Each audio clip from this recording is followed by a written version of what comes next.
नमस्कार. आज आपण बनवणार आहोत मुंबईचा स्पेशल वडापाव. तर चला सुरुवात करूया. सर्वात आधी यासाठी लागणारी बटाट्याची भाजी आपण बनवणार आहोत. त्यासाठी मी पॅन मध्ये घेतला आहे तेल. त्यात घालू अर्धा चमचा मोहरी, 10 ते 12 कढीपत्त्याची पानं आणि 1 चमचा आलं मिरचीची पेस्ट. याला एखादी मिनिटं परतून घेऊ. परतून झालं की यात घालायचा थोडा हिंग आणि उकडलेले बटाटे. मी इथे 3 बटाटे घेतले आहेत. त्यानंतर घालायची थोडी हळद आणि चवीपुरतं मीठ. आता बटाट्याला मॅश करून घेऊ. तुम्ही आधी सुद्धा बटाट्याला मॅश करून घेऊ शकता. बटाटे मॅश झालेत. आता याला मिक्स करून घ्यायचं आहे आणि 2 ते 3 मिनिटं शिजवून घ्यायचं आहे. वरून घालायची आहे कोथिंबीर आणि बटाट्याची भाजी तयार झाली आहे. त्यानंतर बनवूया बेसनाचं मिश्रण. यासाठी मी 2 वाट्या बेसन घेतला आहे.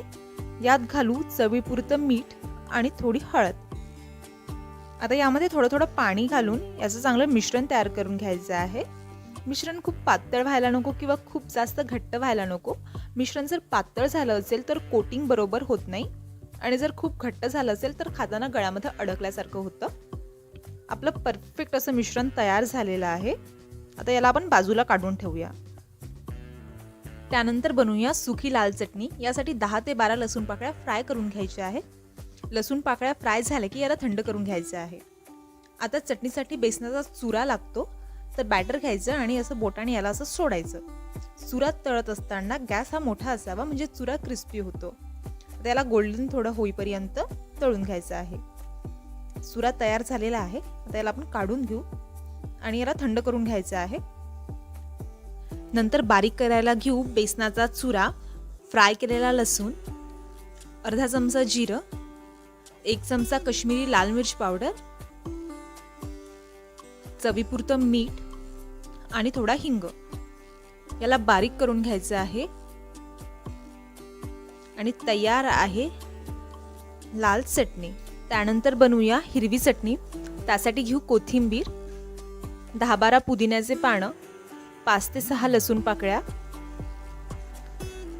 1 आल्याचा तुकडा, थोडे शेंगदाणे नाही घातले तरीही चालेल आणि थोडं जिरं, अर्धा लिंबाचा रस, चवीपुरतं मीठ आणि थोडं पाणी घालून याला बारीक करून घ्यायचं आहे. आपल्या दोन्ही चटण्या तयार झालेल्या आहेत. बेसनाचं मिश्रण आपण बाजूला ठेवलेलं होतं. यामध्ये 2 चमचे गरम तेल घालून याला चांगलं मिक्स करून घ्यायचं आहे.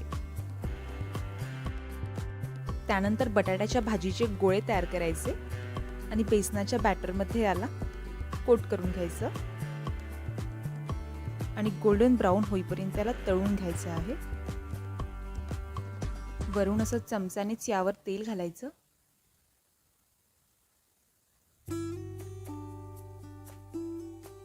वड्यांना गोल्डन ब्राऊन रंग आलेला आहे. आता याला आपण काढू.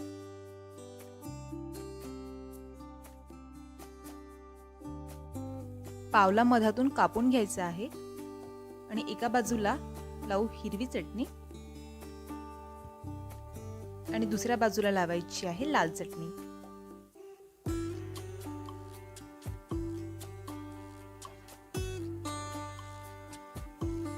त्यानंतर ठेवू बेसनाचा चुरा आणि वडा